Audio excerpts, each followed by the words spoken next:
Snow White, we think that like this old story, it's the traditional, and made total sense for Disney to make this old story. Yeah. But in the 1920s and 30s, that wasn't going. That's not what was going on.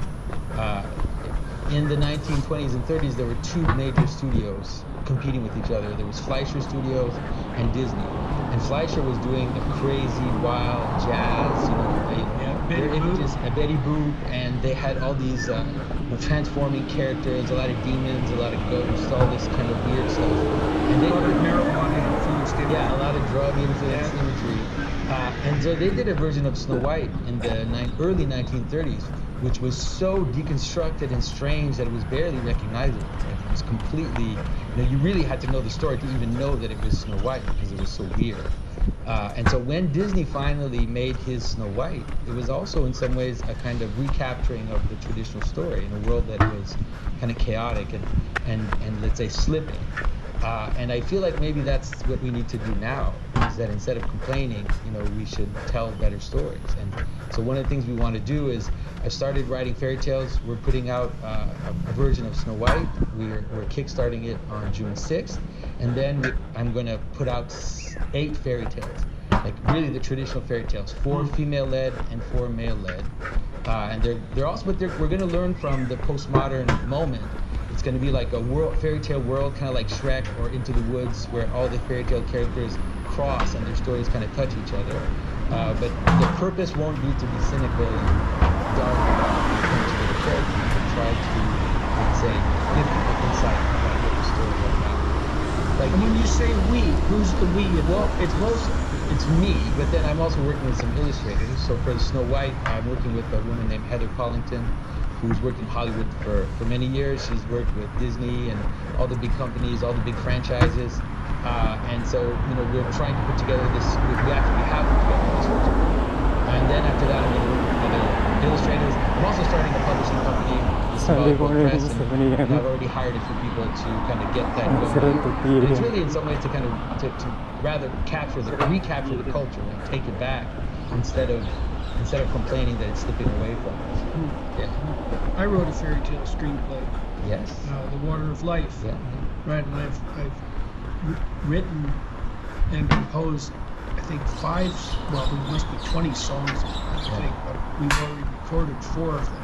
And looking into having it made into an animated movie, and that technology is changing so quickly, it's hard to exactly know how to approach that. Yeah, that's the easiest way to go.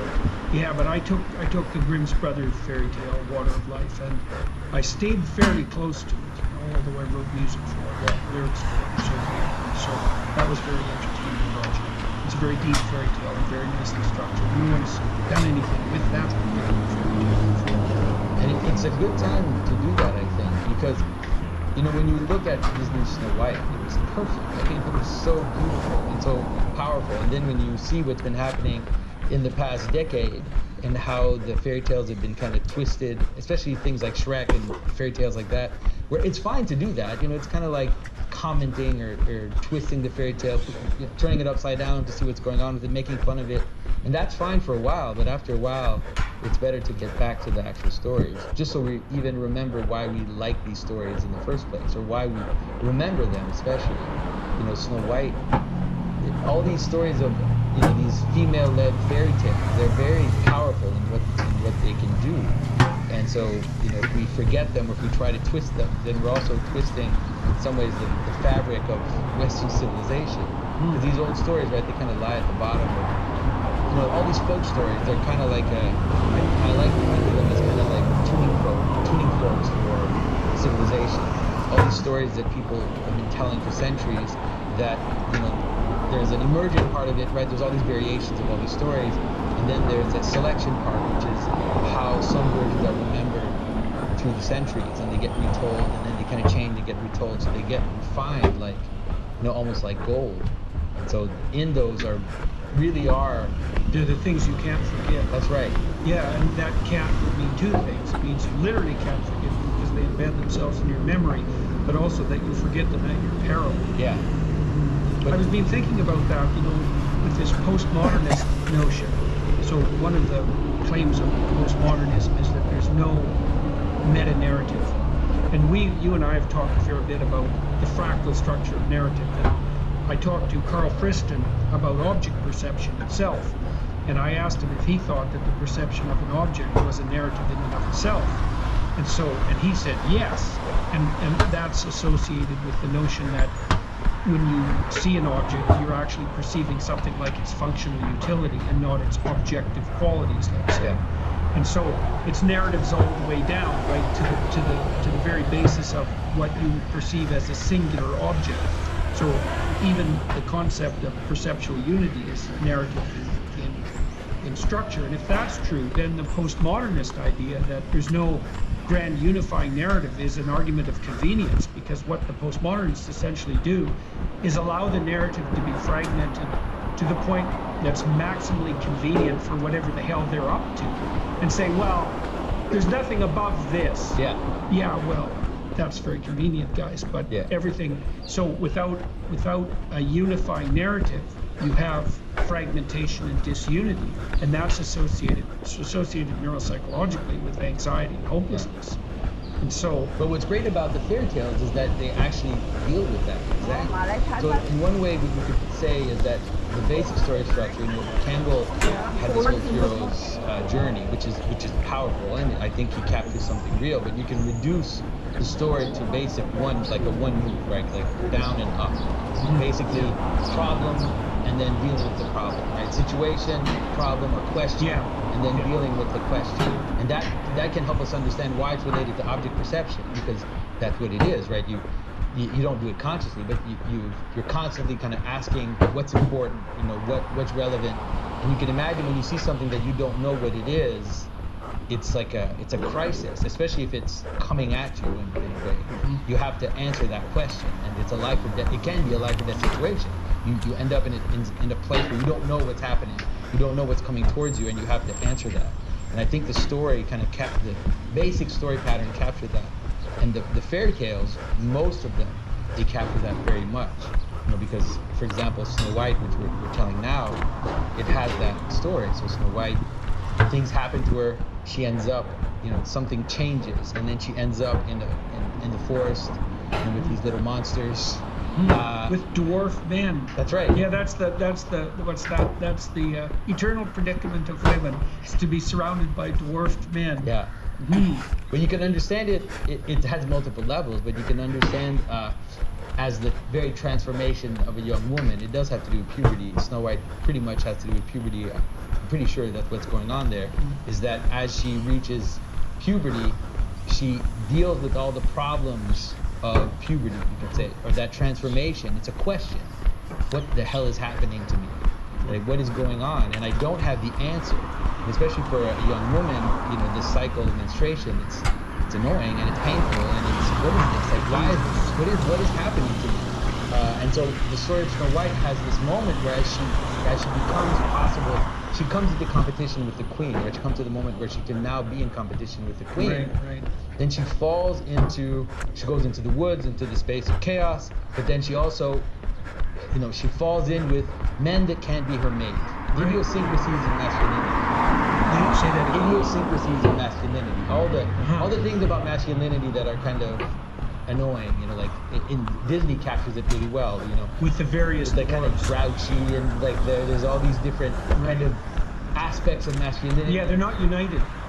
Yeah, so those are, you can think about each of those dwarfs as the embodiment of a fragmentary narrative. Exactly, right? a fragmentary, a micro narrative that isn't if you could mix all the dwarfs together and extract out the best, you'd have a prince. Exactly. That's right. That's the right way to see it. And then Snow White gets caught in that world, and then she has to learn, especially for a traditional worldview, she has to learn the job of a woman, right? She has to learn to clean and to cook and do that. And it's like, what is this for? Like, what is, she gets all the that's in the service to those dwarves, too, weirdly enough. That's also the plaint of modern women, too, is that I'm doing all this cooking and cleaning for nothing but dwarves. That's right, exactly. And so then, obviously that all leads to her dying, you could say, or falling asleep. There are many iterations of her falling asleep in the story. They're all related, right? She falls asleep and then she's woken up by dwarves, which is like, right. That's not why gonna wake up at all? That's not going to do it. And then work and learn to clean and do all that stuff and kind of live in the forest. And then ultimately that leads to her second falling asleep and then being woken up by the right mate. And so the solution, then she finds the reason for all of this. So what's the reason for this cycle of transformation? What's the reason for all these changes in her body, in her life, as she's kind of in that transition, and then finding her mate, basically finding her husband, finding her prince. That answers the question. So do you think as well, in Sleeping Beauty, of course, the princess is woken up by a kiss from the right mate too. Yeah. But I always thought that it was useful to read that story on two levels simultaneously. What a woman in fortunate circumstances is going to find the proper mate, but at the same time she's going to awaken the part of her that's capable of a heroic quest as well, and to integrate that. And so that waking up as a consequence of being kissed by the prince is also, what would you say, integrating that capacity for, I would say, heroic adventure into the feminine role, right? So you want to find that in a man, but you also want to find that in your own. Yeah, well, so, I was talking to my daughter-in-law the other day about my son and her just we all got together and bought a building to put this new corporation we're working on in, and she's off to work. And she has a 3-year-old and a 1-year-old that is feeling some separation. And one of the things we talked through is the fact that it's perfectly reasonable for her to go to work, assuming her children are also being cared for, because it's very important for her to model to her children the fact that adults have important adult activity to engage in. Partly because the children have to see that because they're going to be adults, or they end up in the Peter Pan world, right? It's like, well, why would I give up the pleasures of childhood to undertake the responsibilities of adulthood if there's nothing of value in that? And it seems perfectly reasonable to me that adult women can model adult behavior as well as taking care of children. And we know too that if you look at the best predictors of, well, here's a couple of different facts. The educational attainment of a mother predicts the educational attainment of children over and above the IQs of the mother and father. The father's educational attainment doesn't, right? So that's weird and interesting. And then countries that value female education and emancipate women do way better on the economic front.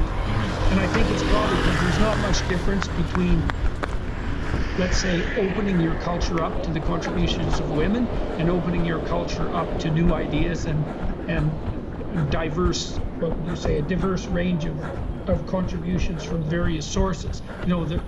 That constraint of women seems to go along with a constraint on idea and flexibility in general. No, definitely. I mean, you can see that in fairy tales, you can see that all of these moments, they have to do with change. They have to do with something happens, there's a change, and then I have to find the meaning of that change. I have to find the solution, right? I have to find a way out so that the change now finds a resolution that makes sense. And well, so Piaget talked about that too, in terms of the stage transition. His hypothesis, and this has been also, what would you say, taken up in a parallel way by philosophers of science, is that you have a mode of interpreting the world which enables you to progress in the world until its insufficiency is demonstrated, and that can happen as a consequence of biological maturations, right? The framework that you used as a child is no longer relevant because the physiological acts that you're capable of now have radically transformed at puberty. So that viewpoint has to be radically transformed to take into account the new reality. But the new transformation has to do everything the old transformation, the old viewpoint did, plus something additional. So there's actually, it's not merely the reestablishment of a new kind of stasis. It's a more inclusive interpretive framework. This is why there's actually progress, let's say, in science, but maybe also progress on the moral front, is that it isn't merely that you're looking at things in a different way. You're looking at things in a way that now takes more into account and still enables you to exert a certain amount of prediction and control. Yeah, definitely. So there's movement upward. You can think about that as a spiraling upward too. So it's a cycle. It's a cycle of change, but one which hopefully brings you higher up. Yeah. Well, and the pinnacle of that cycle of change, I think, is the biblical injunction that you have to become like a little child in order to enter the kingdom of heaven. It's the reintegration. It's the reintegration of the spontaneous attitude that you had to the world as a child, but with all of the acumen and wisdom and alertness and consciousness that you've developed as an adult. That's sort of the pinnacle of that. Because it joins it all together. That's what you mean by that. It includes it all. Well, it's also imagine that. So you talked about the fundamental narrative is there's a steady state, and then there's a problem introduced, and there's a collapse into something like chaos, and then there's a reintegration of the Sometimes some stories don't reintegrate. No, then that's a tragedy, right? So the comedy is the reintegration. Tragedy is just the disintegration. But then you could also say Elysium is dedicated to the biggest challenge in health, aging. Elysium brings the benefits of aging research to everyone. They create innovative health products with clinically proven ingredients. Elysium works with leading institutions like Oxford and Yale, and they have dozens of the world's best scientists working with them. 8 of them are Nobel Prize winners. Their flagship product, Basis, is an NAD Plus supplement that has sold over 3.5 million bottles. Why NAD Plus? Studies suggest that NAD Plus levels and healthy aging go hand in hand. In fact, at a recent conference, 8 out of 10 doctors were taking an NAD Plus supplement. We know there's no such thing as an actual fountain of youth, but Time magazine has said that NAD Plus is the closest we've ever gotten to one. We've got celebrities like Victoria Beckham on our side, and doctors like Richard D, who says, I recommend it to all my patients who are looking for something to improve their overall long-term health. Richard D also has his wife, parents, and children taking Basis as well. Basis is proven to work and is backed by clinical trials. So support energy production, healthy aging, and feel good for your age with Basis. As a special offer exclusive to Dr. Peterson's listeners, go to trybasis.com/Jordan and enter code Jordan at checkout to save 25% off your first purchase of a monthly plan. Restore youthful levels of NAD Plus now. Trybasis.com/Jordan. steady state, collapse, reintegration. But then there's another story, which is that's the process to follow. And then the ultimate reintegrated state is becoming an expert at that process, right? So its respect for the process itself starts to become the cardinal target of the entire process of transformation. And that's associated with the reattainment of that openness that you possess when you were a child. And I think that that's probably one of the functions that stories play. That is, that the stories have that structure. Yeah. So we tell them, we hear them, we retell them. And so we're kind of modeling these patterns, right? It's like almost like little puzzles. We're like modeling these little puzzles. Yeah. But what we're actually doing is mastering the meta puzzle, right? Yeah, you're mastering the art of, you're mastering the art of transformation to some degree, because one of the things that you do when you attend to a story is you embody the character. And so if you listen to 10 stories, you embody 10 different characters. And so then what you're embodying is the process of embodying multiple characters. And so and you want to become an expert at that because each situation that you enter into, to some degree, demands the manifestation of a different character, right? So one of the things you see in very restricted forms of psychopathology is the person is exactly the same in every situation. You might think, well, that's admirable stability of character. It's like, no, it's not. There's no flexibility of response. So you're the same person at a party that you would be at a funeral. Well, that's not good, right? I mean, there's some principles underlying your behavior that should remain stable, but out of those principles should come this vast flexibility of response, so that you can go into a working class community and have a discussion there that's productive, and then you can go to a highly cultured event and you can comport yourself properly there. And I think it seems to me that at least that's what's going on in these types of stories. Like Sleeping Beauty, you mentioned her before. If you look at the structure, you'll notice that it's very similar as it to Snow White.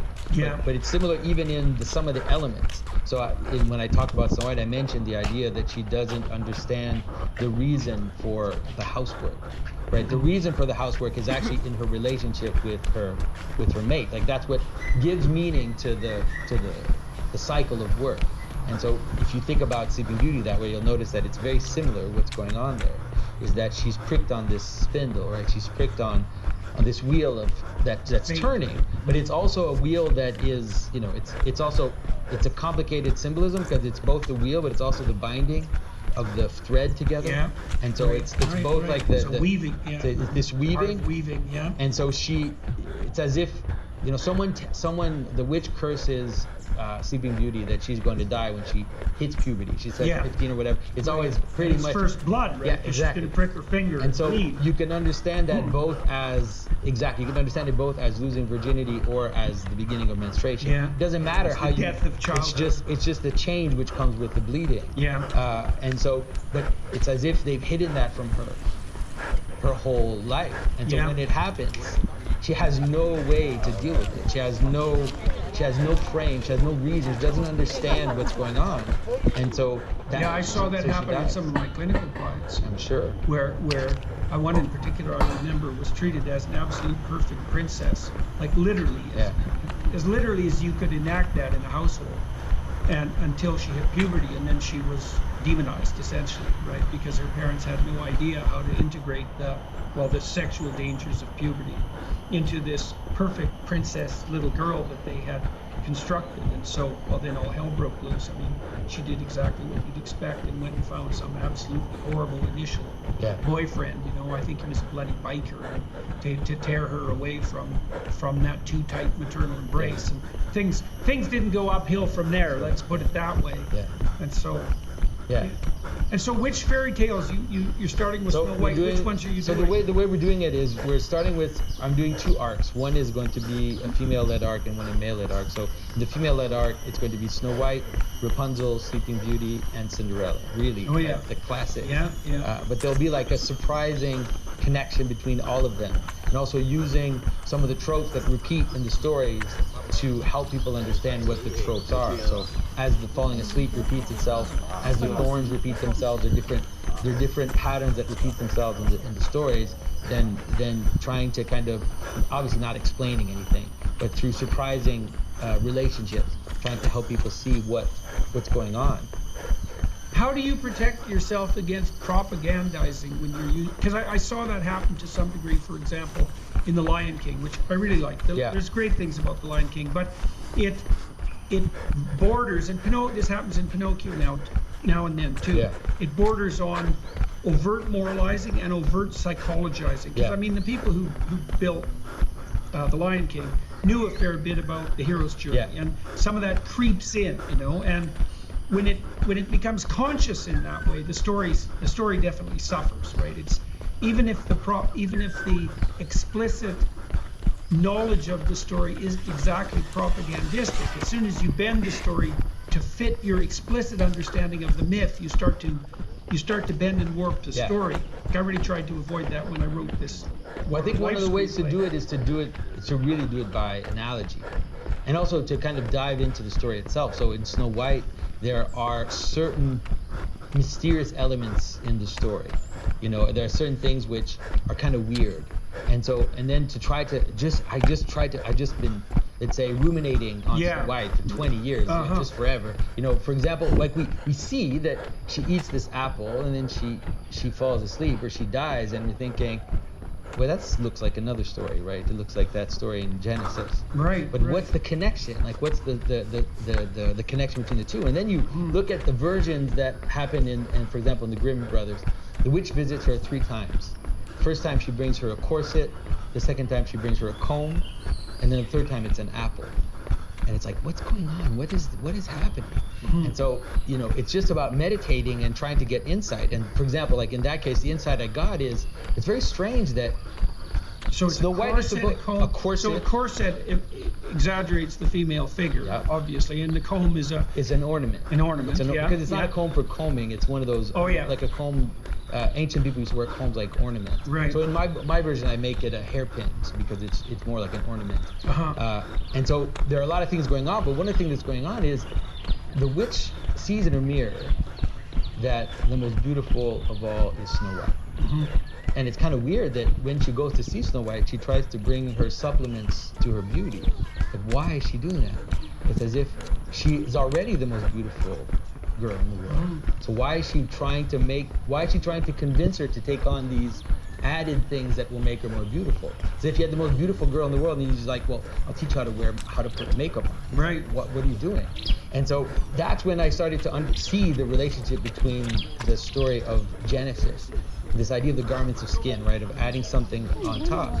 Then it clicked with me that the apple has to do with knowledge and beauty. She's trying to make Snow White self-conscious. She's trying to make her like self-aware of her beauty. Because until then, she's beautiful but innocent. She doesn't know she's beautiful. That's probably one of the reasons why she's the most beautiful. Right. When you see a woman that is so beautiful, but that she's not weaponizing it, you Right, can say, right. then it's usually this kind of radiant beauty. But if someone becomes too aware of their own beauty, then they start to. Madonna. That's right. They start to play with it, and they start to, let's say, weaponize it is a good term in the sense that they start to direct it and to use it as a way to attract attention in certain ways. So I think that's what's going on in Snow White. So what happens in the story is I don't say that, but So I do you just think kind of. that's how? Is that an attempt by the witch to pervert her beauty? I think so. Obviously, it's not a.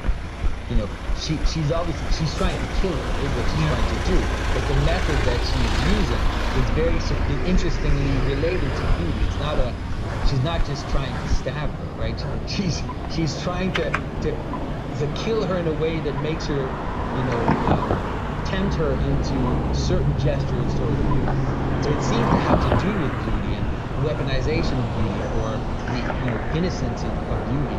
And what's the proper relationship we have to beauty? And so then you see the queen is, she's looking in a magic mirror. I love it because it doesn't have to be a magic mirror. It's just a mirror, because that's what a mirror does, right? It's like the fact that she's looking at herself in the mirror, it's reflecting to her that Snow White is more beautiful than her. I mean, yeah, it's a magic mirror.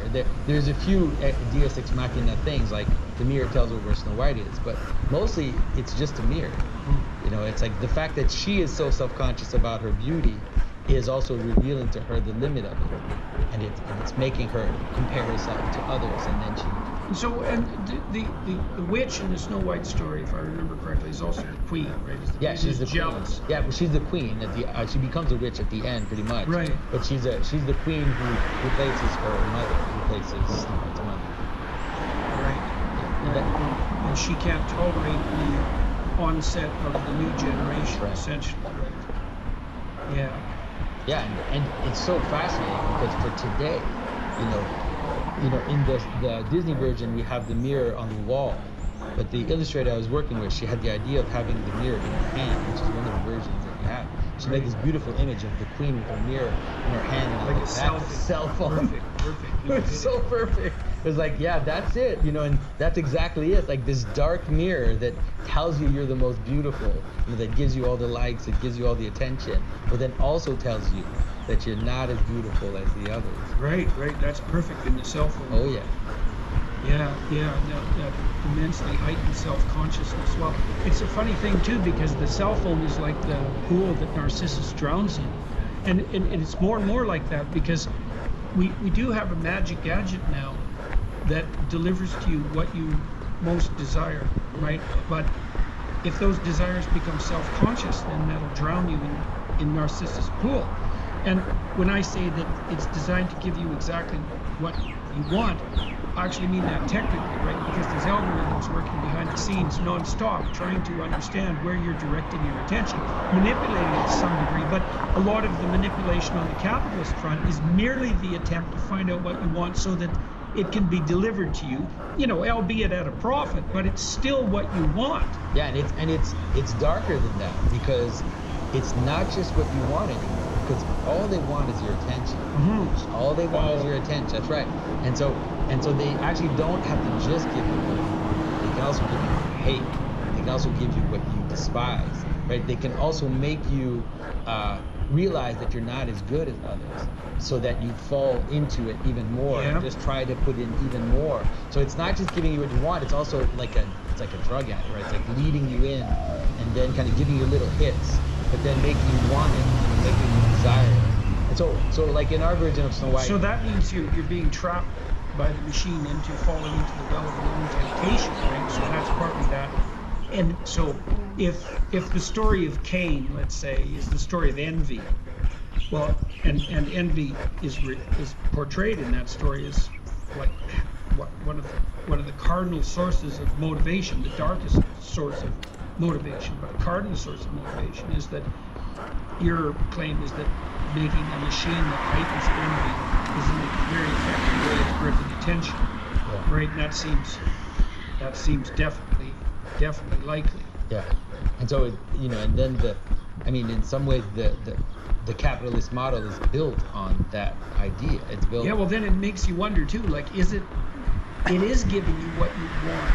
It's just that some of the things that you want are dark things, right? I mean, if you asked them what they wanted, and they were going to answer that naively, they would just talk about maybe the material goods that they would like delivered to them. But the phone does enable you to indulge in the darkest of motivations, and some of that might be the pleasures of envy. I mean, you certainly see that you can indulge in the pleasure of in sadistic pleasures in the online world. Yeah. The trolls do that all the time.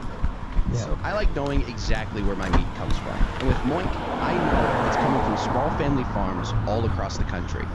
Moink delivers grass-fed and grass-finished beef and lamb, pastured pork and chicken, and sustainable wild-caught Alaskan salmon straight to your door. Moink lets you choose the meat delivered in every box. Select an existing box or create your own.